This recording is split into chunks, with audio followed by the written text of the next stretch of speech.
Hello दोस्तों, स्वागत है आप सभी का everything is stock market channel पर। दोस्तों, आज हम बात करने वाले हैं कि स्मॉल कैप मोनोपोली स्टॉक के बारे में, जिसकी मार्केट में मोनोपोली है। मोनोपोली यानी एक तरफा उसका बिजनेस है, उसके टक्कर में आसपास में कोई नहीं है। और इसके क्लाइंट्स भी, जैसा आपको दिख रहा होगा यहाँ पर, क्लाइंट्स भी इसके काफ़ी बड़े बड़े हैं। तो ये सारे क्लाइंट्स इसी स्मॉल कैप शेयर से सामान परचेज करते हैं और अपने यूज़ में लेते हैं। तो कंपनी काफ़ी स्ट्रॉन्ग है, बड़े बड़े इनके क्लाइंट है। तो सारी चीज़ें इस वीडियो में हम चर्चा कर लेते हैं। वीडियो में लास्ट तक बने रहिए। दोस्तों, सबसे पहले हम क्लाइंट से चालू कर लेते हैं कि इस कंपनी के जो प्रोडक्ट हैं वो कौन सी कंपनियां खरीदती हैं। तो फूड, एफएमसीजी और दवाइयों के सेक्टर में देखें तो ये ITC, PNG, Cadbury, Himalaya, Amul, Nestle, Unilever, Hindustan Unilever, Dabur, Vadilal, Pepsi, Hatsun और क्वालिटी वाल जैसी कंपनियों को सप्लाई देती है। यानी इंडिया के टॉप लीडिंग ब्रांड जो कि एफएमसीजी, फूड और फार्मा में हैं, वो सारे की सारी कंपनियां इनसे सामान खरीदती है। जैसे एमटीआर आप देखेंगे, स्कूप्स है। उसके बाद और आगे बढ़ लेते हैं तो आप यहाँ पर आप देखेंगे हल्दीराम, पार्ले, सीसीडी, इमामी, माधुरी, नंदिनी दूध, अडानी विलमार भी इनका क्लाइंट है। ड्यूक्स बिस्किट, आरबी रैकेट बस्किन्स, रनबक्सी जो कि दवाइयों बनाती हैं, ये सब कंपनियां इसकी क्लाइंट है फूड एफएमसीजी में। और फूड एफएमसीजी में और भी इनके क्लाइंट है, जैसे ब्रिटानिया जैसी बड़ी कंपनी इनकी क्लाइंट है, प्रेस्टीज हो गया। और यहाँ पर आपको पारस घी वगैरह बहुत सारे जो हैं क्लाइंट इनको देखने को मिल जाएंगे। लाइन डेट्स है। और आगे हम बात करें तो आप यहाँ पर आप देखेंगे पेंट इंडस्ट्री में इनके क्लाइंट भी बहुत बड़े बड़े हैं। पेंट इंडस्ट्री में इनके client Akzo Nobel, Apollo paints, Nerolac paint, Asian paint, Berger paint, जितनी भी बड़ी कंपनियां हैं, जितने भी बड़े प्लेयर हैं, वो सभी के सभी इसके क्लाइंट हैं। और इनके अगर क्लाइंट देखें तो यहाँ पर लुब्रिकेंट और ग्रीस इंडस्ट्री, यानी कि लुब्रिकेंट इंडस्ट्री में भी इनके बड़े बड़े क्लाइंट हैं। जैसे सेल हो गई, इंडिया की जो बड़ी कंपनी सेल है, Valvoline, Gulf, Castrol India, BP, Reliance, Indian Oil, Bharat Petroleum और एचपी। मतलब जिस भी सेक्टर में ये काम करते हैं, चाहे लुब्रिकेंट हो या फूड वाला सेक्टर हो, एफएमसीजी सेक्टर हो, दवाइयों से रिलेटेड सेक्टर हो या फिर पेंट सेक्टर हो, उसमें सभी जो लीडिंग ब्रांड हैं वो इन्होंने पकड़ के रखे हुए हैं।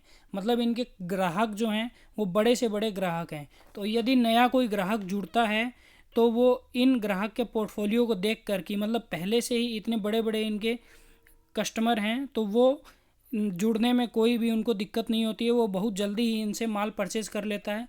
तो ये एक प्रभाव पड़ता है कि हमारे कितने बड़े ग्राहक हैं। जैसे हमारा माल यदि रिलायंस को जा रहा है तो माल में कुछ क्वालिटी होगी तभी रिलायंस को जा रहा है। तो कोई भी छोटी कंपनी यदि फिर से जुड़ना चाहती है, नई आना चाहती है हमारे पोर्टफोलियो में और हमसे सामान खरीदना चाहती है, तो वो हमारे क्लाइंट को देखेगी तो उसको हमारे पे विश्वास हो जाता है। इसीलिए क्लाइंट के बेसिस पे ये कंपनी बहुत ही बड़ी महारत हासिल की हुई है और इन सभी कंपनियों को सामान अपना बेचती है। अब आगे देख लेते हैं कि कंपनी सामान बेचती क्या है। क्या कंपनी तेल बेचती है या फिर खाने पीने की चीज़ें बेचती हैं, वो सभी हम चीज़ें इसमें देखने वाले हैं। तो दोस्तों, यहाँ पर आप देख रहे होंगे पीनट बटर। इसके बाद यहाँ पर आप देखेंगे पीनट बटर। तो ये क्या कंपनी पीनट बटर बेचती है? दोस्तों नहीं, ये कंपनी कोई पीनट बटर नहीं बेचती है, आगे हम बात करेंगे। ये कंपनी आप देखेंगे यहाँ पर इस टाइप के डिब्बे बेचती है। सभी कंपनियों को इस टाइप के डिब्बे की ज़रूरत रहती है।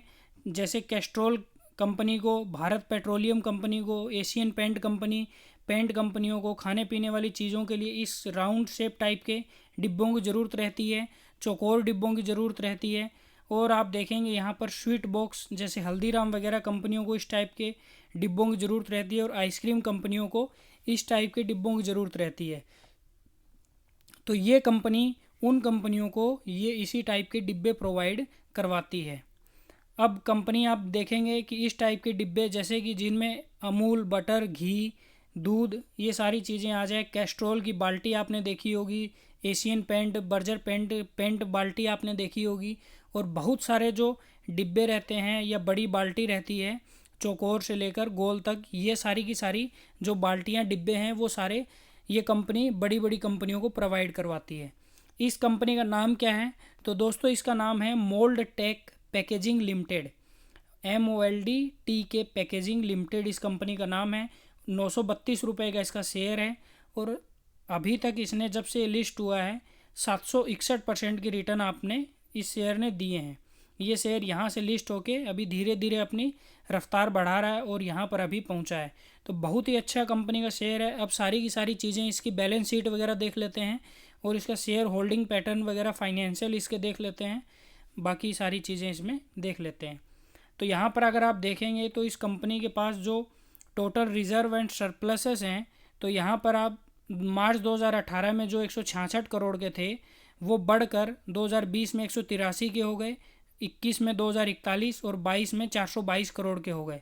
मतलब रिजर्व और सरप्लस कंपनी का बढ़ रहा है। कंपनी के पास जो पैसा है, उसके जो सामान है, उसकी संख्या बढ़ती हुई जा रही है। अब यहाँ पर इसके ऊपर कर्जा देख लेते हैं। तो कर्जा कंपनी के ऊपर 2018 में केवल 3 करोड़ का था, जो अभी लगभग 25 करोड़ का हो गया है।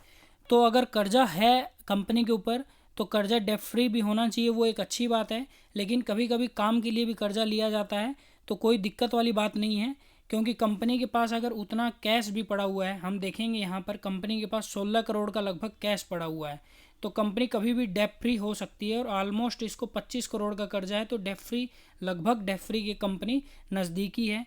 तो कंपनी के रिजर्व बढ़ रहे हैं, कर्जा नामात्र के बराबर का है, बराबर टाइप का है। और कैश भी कंपनी के पास से यहाँ 1 करोड़ का कैश हुआ करता था, जो कि अभी 16 करोड़ का हो गया। तो कैश भी कंपनी के पास बढ़ रहा है, मतलब आपकी जेब में कैश भी बढ़ रहा है, कर्जा नामात्र के बराबर है, और आपके जो सामान वगैरह हैं वो उनकी संख्या बढ़ रही है, उनकी मात्रा बढ़ रही है। तो आप अच्छी स्थिति में है, तो कंपनी भी अच्छी स्थिति में कही जा सकती है। मतलब बैलेंस शीट काफ़ी अच्छी है। अब कंपनी का market cap small cap company है, 3000 करोड़ का मार्केट कैप है, और इसका जो हाई और लो है वो 1123 और 648 का है। फेस वैल्यू इसकी 5 की है। तो भविष्य में स्प्लिट भी आ सकता है, मतलब शेयर जो है 5 टुकड़ों में टूट भी सकता है, तो इसका भी फ़ायदा आपको हो सकता है। अब यहाँ पर ऑपरेटिंग प्रॉफिट देखेंगे तो ऑपरेटिंग प्रॉफिट यहाँ पर मार्च 2013 में जो 20 करोड़ का था वो अब 2022 में 100 करोड़ के ऊपर यानी 3 डिजिट में पहुँच गया, तो ये भी एक अच्छी बात है। नेट प्रॉफिट अगर हम देखें तो नेट प्रॉफिट पहले जो सिंगल डिजिट में हुआ करता था वो डबल डिजिट में हो गया है, और अब 75 के लगभग पहुंच गया है। तो कंपनी अच्छी रफ्तार से तेज़ी से भाग रही है, तो ये भी इसका अच्छा संकेत है। अब इसमें प्रोमोटर होल्डिंग आप देखेंगे, प्रोमोटर होल्डिंग जून 2020 में 35% के लगभग की थी, जो अब 34% के लगभग की है। मतलब प्रोमोटर इसमें बने हुए हैं, कंपनी को कोई खतरा नहीं है। और यहाँ पर आप FIIs और DIIs का जो डाटा देखेंगे वो काफ़ी चौंकाने वाला है। FIIs को जो होल्डिंग 10% के लगभग की थी वो अब 15% के लगभग की हो चुकी है, और DIIs यानी डोमेस्टिक जो प्लेयर हैं उनकी होल्डिंग 13% की जो थी वो 20% की हो चुकी है। मतलब FIIs और DIIs की जो टीम होती है उनको पता रहता है कौन सा शेयर भविष्य में अच्छा करने वाला है, तो वो इनमें अपनी हिस्सेदारी बढ़ाते जा रहे हैं। इसका मतलब कि शेयर काफ़ी अच्छा करने वाला है। और पब्लिक की होल्डिंग जो 43% थी, शेयर थोड़ा स्लो चला, 700-600% की रिटर्न दिए, तो पब्लिक धीरे धीरे निकलती गई और 30% के लगभग पब्लिक, 31% के लगभग पब्लिक बची है। तो पब्लिक का होना ना होना कोई अच्छा शेयर अच्छा है या बुरा शेयर की परिभाषा नहीं है, पर प्रमोटर FIIs और DIIs का होना और उनकी लगातार जो शेयर होल्डिंग है उनका बढ़ते रहना, ये एक अच्छा संकेत है। तो यहाँ पर ये शेयर हम मोल्ड टेक पैकेजिंग जो है MOLD पैकेजिंग, इसको हम अपनी रडार पे लेके चल सकते हैं, और इसके क्लाइंट्स वगैरह देख के इसमें परचेजिंग भी हम कर सकते हैं। बाकी आपका पैसा आप खुद देखेंगे कि आपको परचेजिंग इसमें करनी चाहिए कि नहीं करनी चाहिए। बस जो शेयर का एनालिसिस था उसमें शेयर एनालिसिस में बहुत ही अच्छा उतरा है। बाकी इसी टाइप के शेयर की जानकारी और IPO के लिए चैनल को ज़रूर सब्सक्राइब करें। धन्यवाद।